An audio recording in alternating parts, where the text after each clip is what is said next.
Hello guys, my name is Maase and welcome to Mase's News channel. Police Minister Becky Cele says 6 suspects have been arrested for murder of award winner rapper Kenan aka Forbes and his friend, chef and entrepreneur Tebello Tips Motswane. The pair were gunned down outside the Wish restaurant in Durban on 10th February 2023. In an address to reporters on Tuesday evening, Cele said the suspects were connected to other murder cases. KwaZulu-Natal Police Commissioner Nhlanhla Mkhwanazi said investigators showed that the musician was followed from when he landed at Durban King Shaka Airport on 10 February 2023 at his hotel at Umhlanga and then to the Wish restaurant where he was gunned down. 4 of the suspects are expected to make their first appearance in the Durban Magistrate Court on Thursday. Mkhwanazi said 2 of the suspects were arrested in Eswatini and were not in the country yet. He added that they were still hunting for a 7th suspect. Brief with regard to the presentation that we're making this evening. As the Minister said, there's a total of 6 suspects that have been arrested and detained in connection with the murder of the 2 individuals, Mr. Kenan Forbes, also known as AKA, as well as Mr. Tebello Motswane, who's also known as Tips. The incident that happened on the 10th of February in Florida, here in Devon. These 6, they played different roles during the operation. We have a coordinator who's basically the master of everything, is in custody. We have 2 shooters that you also on social media.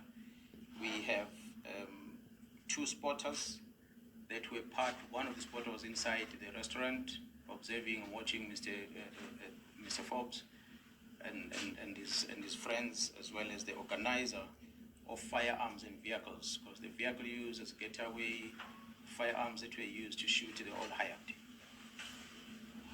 As I said, the 6 of them. The spotter initially followed Mr. Forbes from the airport on arrival, all the way to the hotel, as well as to the restaurant where the incident happened. And this person was also responsible for gathering resources together, the whole team together, as well as the rewards that came thereafter when the people have done their job, the payments that was done. And the second suspect that we have is a person who supplied firearms and vehicles, and that person was also linked to other 2 murder cases, not these ones that that we're talking about. And the third one, it's a shooter who is linked to another murder case, another parallel murder case. We have another spotter that was just outside the restaurant, who's also linked to another case. And we have another spotter who was outside Wish, who's linked to other 2 murder cases. And we have a shooter also as a 6th person who's linked with another murder case. In total of the exhibits that we've recovered thus far, it's a total of 4 vehicles, as well as a firearm that was used in a commission of crime, as well as cartridges that were picked up from the crime scene that were linked with another crime scene where another shooting happened. The first vehicle, which is a Mercedes-Benz, was recovered on the 6th of March last year. And the second recovery was on the 22nd of April, and it was a firearm that was used to shoot and kill Mr. Forbes, specifically. On the 23rd of June, the team identified, after recovering these cartridges, they linked them together and were able to link that and confirm that they all involved, that firearm that was used in both murder scenes. A BMW was recovered on the 2nd of August. That's a vehicle that was trailing Mr. Forbes when he landed in KZN from the airport all the way to the hotel, all the way to the restaurant. a grey I-10 vehicle was recovered on the 20th of October last year. And on the 23rd, the last vehicle, which is a Polo, was recovered as well. So all these recoveries were kept in police premises, and we processed them. The last two vehicles were hired from the owner who rented these vehicles. So we took the statement from the owner, we've done all the necessary things, touched DNA and everything that we needed on those cars, and we since released them to the owner because the owner just rented this vehicle out. So we've got all the evidence as the person who rented the cars, we have all the evidence and we're comfortable with that case. Timelines, as I've explained, on recoveries will also be the same with arrests.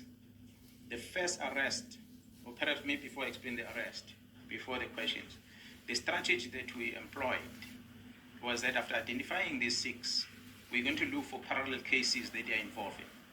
And we're going to arrest them on those cases and keep them in custody, but don't charge them on the case that we're investigating, the main case 85 of February last year, which happened in Florida. So the reason for that is because we wanted to make sure that we get almost all the suspects, especially the organizer of the hit. So after identifying everyone else, and we could realize that of the 6 suspects, at least 4 of them, we have parallel cases that we can link them with. So we started pursuing those parallel cases. One of them was the case that was talked about in the media, where we went to Cape Town and we arrested someone in Cape Town. I'm sure you might have heard about it. We brought them back here. We charged a person on a parallel case, but the very same person was linked to this case, but we didn't charge him on the case. So we went on with the rest of these arrests that we effected. The first one being the 22nd of April, where the organizer of firearms and vehicles, the person was renting this out, was arrested and was charged on different cases, as well as most recently is now been linked to this one of case 85. On the 24th of October, that's when we effected our second arrest. This was a spotter who was arrested, also being involved in murder in another case that happened, except the one that we're talking about. On the 14th of December, we arrested the third suspect. And that suspect was also linked with another murder case that happened in Mazimtoti, including, but we did not charge on this one that we are talking about today. On the 24th of February, maybe let me explain this one. After identifying the 2 suspects that we're looking for after chasing them the whole year, we found the house where they were hiding in Swaziland. So through information, we could spot them, and we got informers to tell them and give us their photos, and we could confirm their whereabouts. So because we wanted to follow the law, and I like South African media because you tend to understand now the law, that we can't be talking about things that are still in court, especially when individuals have not been charged. So in this case, we approached the NPA, an affidavit was prepared, and we submitted through Interpol in order to request the authorities in Swaziland to help us catch these 2. These 2 were arrested on Saturday morning in Swaziland for other cases, as I've spoken about, including the one that we're talking about. However, when we were talking about the other parallel cases, it's simple because we did not want to scare the very last 2 that we're still looking for. We had warrant of arrest for the last 2, which is the main guy that without him, this case would not have been strong. We needed to get that one behind bars. So after getting these 2 on Saturday, we're told that they found them. We did not communicate that, as has been the case throughout, that you're not communicating it. We did not communicate on Saturday. We did not communicate on Sunday. On Monday, we had on our possession warrant of arrest of the last 2. Unfortunately, the news broke out. So when the news broke out, the very last suspect we were looking for went on a run because the news were out, and they realized that the people that they thought were hiding that side, they're now running away. They've been arrested, so they ought to run. So the team worked 24/7, 24 hours looking for them, and that was from Monday until early hours of this morning, when the lawyers came to us and they said, okay, they're going to hand themselves over because we were hunting them and we had warrant of arrest. So this afternoon, they then were arrested and charged on the same case 85. One of these suspects that are in custody, that will amount into a total of 6 suspects that we're looking for. 4 of them are here, and 2 of them are not here yet because we're still busy with the legal process that we cannot engage on now because it involves many parties. So that's basically all timelines in terms of what has happened from last year, April up until now. Thanks so much.